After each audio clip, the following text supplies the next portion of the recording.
बिस्मिल्लाहिर्रहमानिर्रहीम। अस्सलाम वालेकुम दोस्तों, उर्दू की एक नई वीडियो के साथ मैं आप लोगों के सामने हाज़िर हूँ। दोस्तों, आज की वीडियो में मैं आप लोगों को बताऊंगा कि सऊदी वजारत आमल से एक नई खबर आई है, जिसके ऊपर आज मैं आप लोगों के साथ तफसील से बात करूंगा। तो वीडियो स्टार्ट करने से पहले जिन दोस्तों ने अभी तक मेरा channel mix video tube subscribe नहीं किया, आपको मेरे चैनल पर एक लाल रंग का बटन नज़र आएगा, आप इसके ऊपर क्लिक करके मेरे चैनल को सब्सक्राइब कर सकते हैं।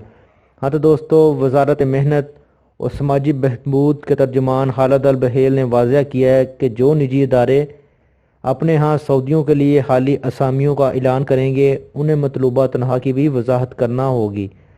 यानी उन्होंने कहा कि जो भी निजी अदारा, जो भी छोटी कंपनी अगर ये ऐलान करती है कि हमें सऊदियों की ज़रूरत है, कोई इश्तिहार देती है, तो उसके ऊपर उसको तनख्वाह भी मेंशन करनी होगी कि हमें इतने आदमी चाहिए और हम इस पोस्ट के लिए ये तनख्वाह देंगे और इस पोस्ट के लिए ये तनख्वाह देंगे। और इधर इन्होंने वजाहत में कहा है कि अगर असामियों के साथ तनख्वाह मेंशन ना की गई तो उस सूरत में जो उन्होंने इश्तिहार दिया होगा उसको मुस्तरद कर दिया जाएगा।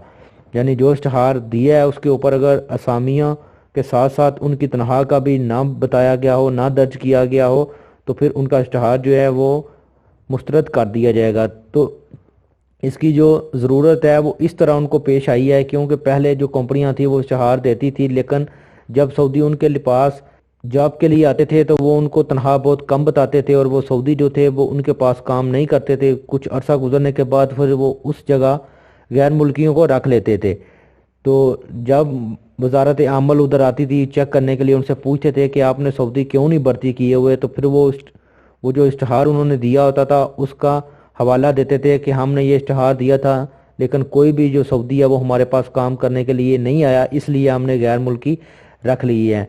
तो फिर वो टैक्स वगैरह थे उनसे बच जाते थे। तो अब वजारत आमल ने ये वाज़ह तौर पे ऐलान किया है कि जो सऊदियों के लिए तनख्वाहें मुकर्रर की गई हैं उससे बिल्कुल भी कम तनख्वाहें नहीं होगी, और वो आपने जिस भी जॉब के लिए आपको आदमी चाहिए होगा उस जॉब के साथ उसकी तनख्वाह भी मेंशन करनी होगी, ताकि सऊदियों को पता चल सके कि हमें इस जॉब के लिए बुलाया जा रहा है और इसकी तनख्वाह कितनी है। और उसके बाद भी अगर कोई भी आदमी आपके पास नहीं आएगा तो फिर आप इस बात के हकदार हैं कि आप वजारत आमल को बोल सकें कि हमने ये इश्तिहार दिया था और कोई भी सऊदी हमारे पास नहीं आया, इसी वजह से हमने गैर मुल्कियों को फिर काम पे रख लिया है।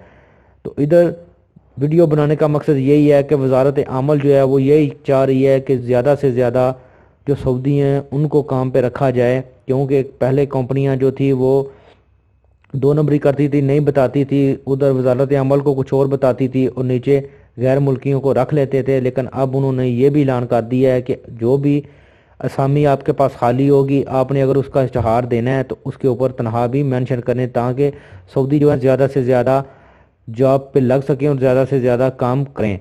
तो दोस्तों, ये थी आज की वीडियो। उम्मीद है आपको पसंद आई होगी। वीडियो को लाइक और अपने दोस्तों के साथ शेयर करना ना भूलें, ताकि ये इन्फॉर्मेशन ज़्यादा लोगों तक पहुंच सके।